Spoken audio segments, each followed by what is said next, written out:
Welcome, aware, enda, dumalang, molo, sawabona, hukandet, and a warm welcome to the Induho Knowledge Cast, the podcast where your curiosity meets insightful conversations. Today we're diving deep into something truly remarkable, Google's Gemini 1.5. Imagine an AI that can analyze hours of video, entire code bases, even days' worth of audio, all while understanding what it's seeing and hearing just as well as we do. That's Gemini 1.5 in a nutshell.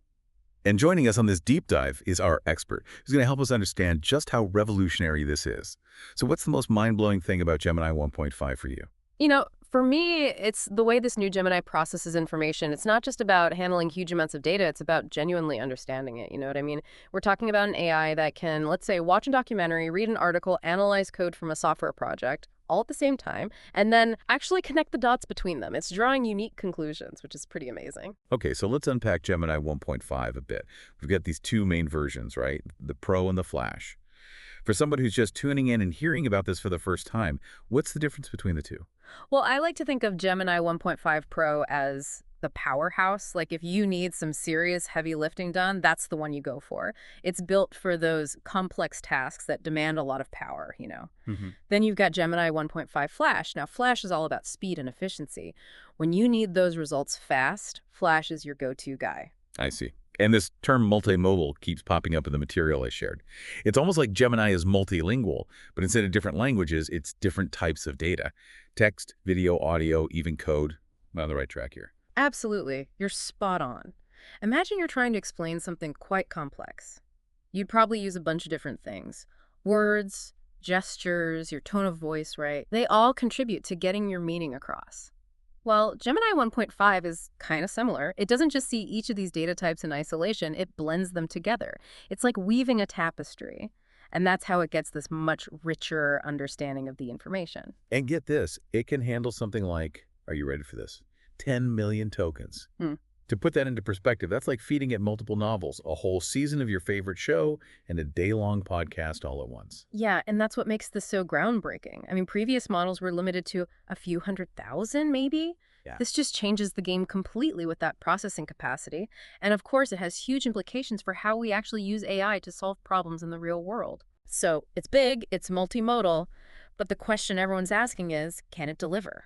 I mean, I went through a bunch of material preparing for this.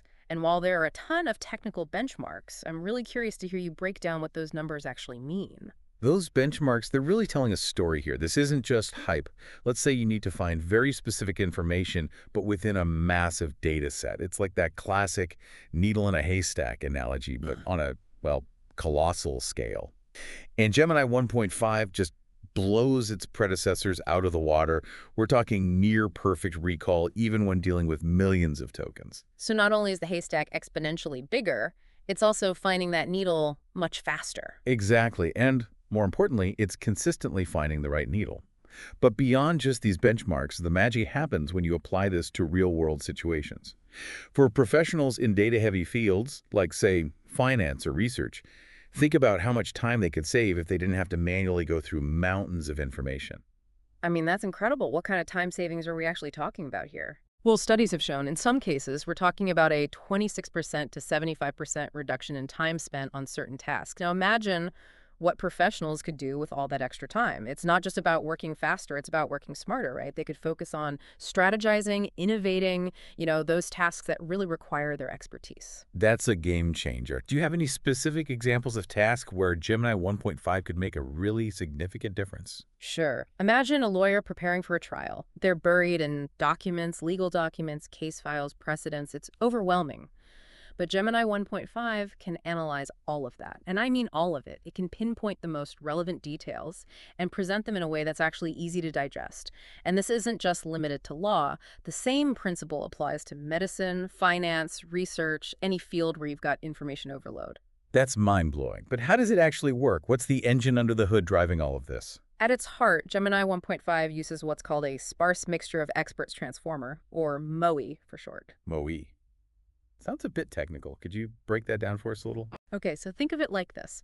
Imagine you have a whole team of experts, but each of them specializes in something different.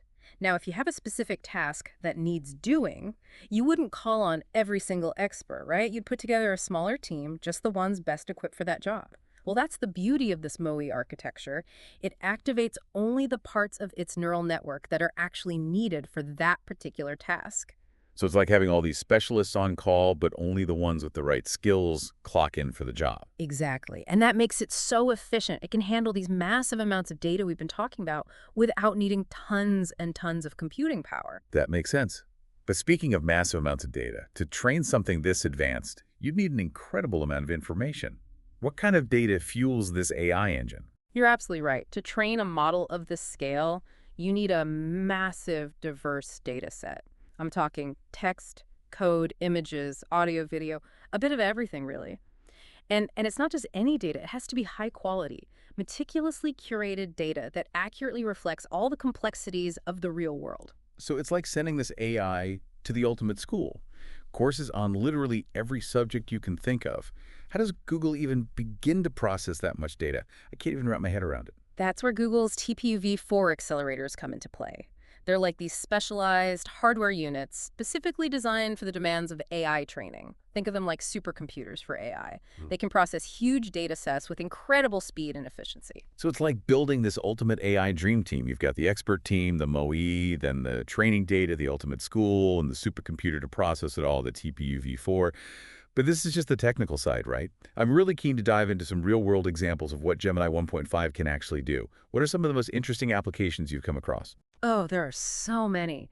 One that really captivated me is its ability to learn languages. And I'm talking even endangered ones. Have you ever heard of the Kalamang language? Calamang. Does that sound familiar? I can't say I have. It's spoken by fewer than 200 people, so incredibly rare. But here's the amazing part. Gemini 1.5 learned to translate it just by processing a grammar book and a handful of other resources. Wait, so it learned a whole language, and a rare one at that, from essentially one book? That's insane. Right, and it really highlights the potential for AI to help with language preservation. Imagine languages on the brink of extinction being revitalized by AI, their beauty, their knowledge accessible to future generations because of this technology. That's amazing. What other kind of real-world magic can you tell us about? Let's talk audio transcription. Think about trying to transcribe a conversation happening in a busy environment. Overlapping voices, background noise, music, and now try to automate that process. Not easy. Even for a human, that sounds like a nightmare, let alone a machine. Exactly. But Gemini 1.5, with its ability to analyze audio in context, it can achieve really impressive accuracy, even in those challenging situations. It's not just about transcribing word for word, it's about understanding those nuances of human speech, even with all its complexities. That's really impressive. It really feels like Gemini 1.5 is starting to blur those lines between human and artificial intelligence. It really is. It's incredible how far we've come. And we're not done yet. We can't forget about video. I mean, it feels like we're living in a world consumed by video content. What can Gemini 1.5 do in that realm? Okay, so get this. Gemini 1.5 can't just watch and understand hours of video. It can pinpoint specific moments based on what's being said or even just seen. Remember those 10 million tokens we talked about? Right, right. That means it can analyze practically an entire movie in one go. Wow. So it's almost like having a personal AI assistant who can watch a movie and tell you exactly when that crucial plot point happens, down to the second. Yeah, you got it. Think about the applications. Searching for events in hours of security footage, analyzing a rugby match for those key plays, even helping us make sense of breaking news by processing live video feeds. It really paints a picture of just how powerful this technology is. But you know what they say, with great power comes great responsibility. I couldn't agree more. The potential of AI is immense, but it's absolutely crucial that it's developed and deployed responsibly. We don't want to end up as characters in one of those sci-fi movies where the AI takes over. Right. So how do we make sure that Gemini 1.5 is used ethically? What safeguards are in place to address those concerns? Well, Google has been very intentional about implementing safeguards throughout the development and deployment of Gemini 1.5. A big one is addressing potential bias in the data itself. Which makes sense. I mean, if you train an AI on biased data, it's going to reflect those biases, right? Exactly. So to combat that, Google uses this multi-pronged approach.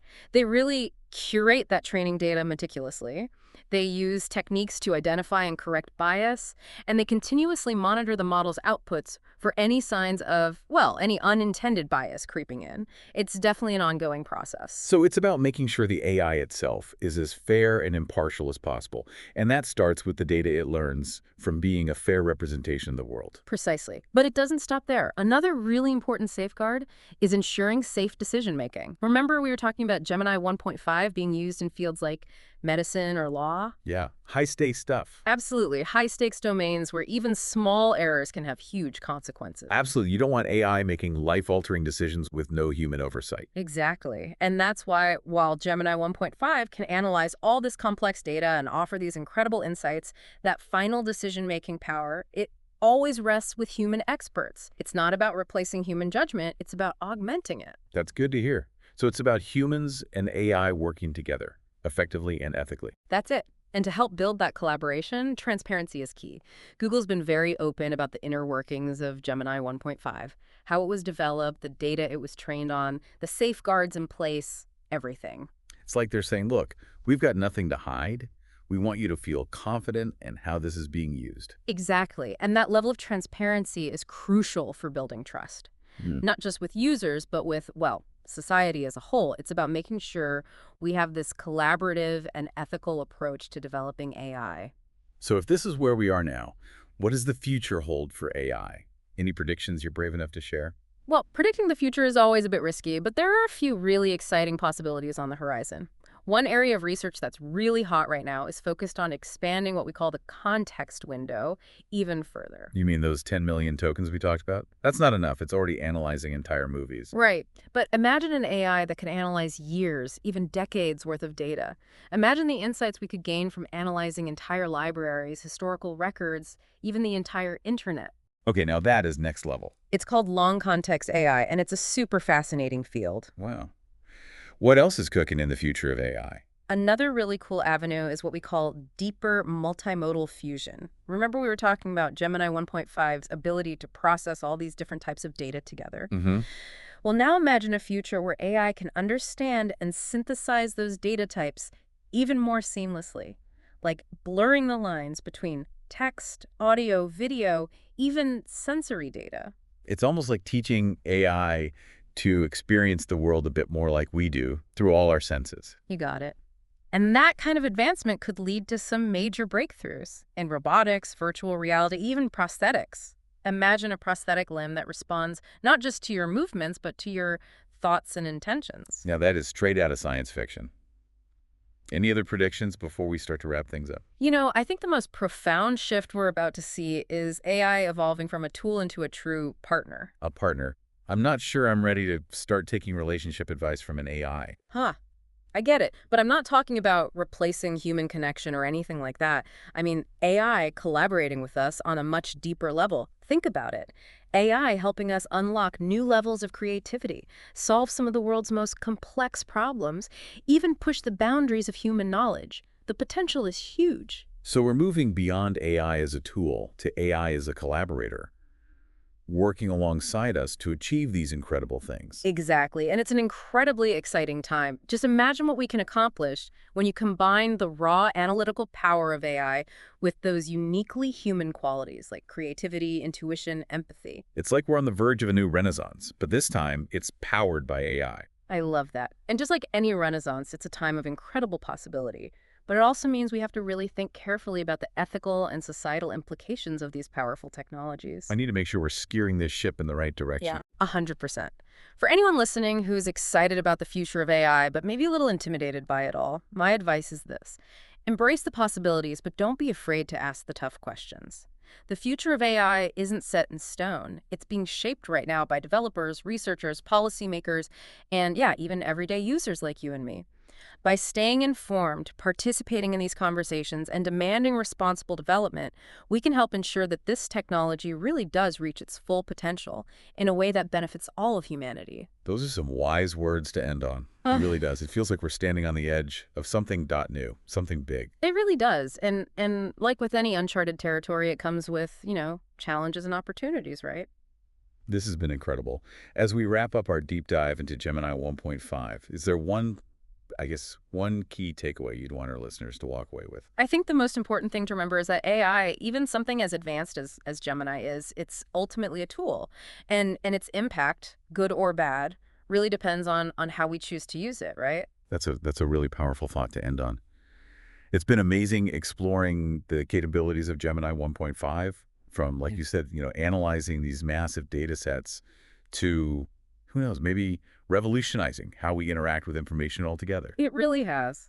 It's been a pleasure. Really enjoyed it. The pleasure was all ours, honestly. And for our listeners, if you want to explore this even further, go deeper. We'll link all the source material in the show notes. Until next time, stay curious.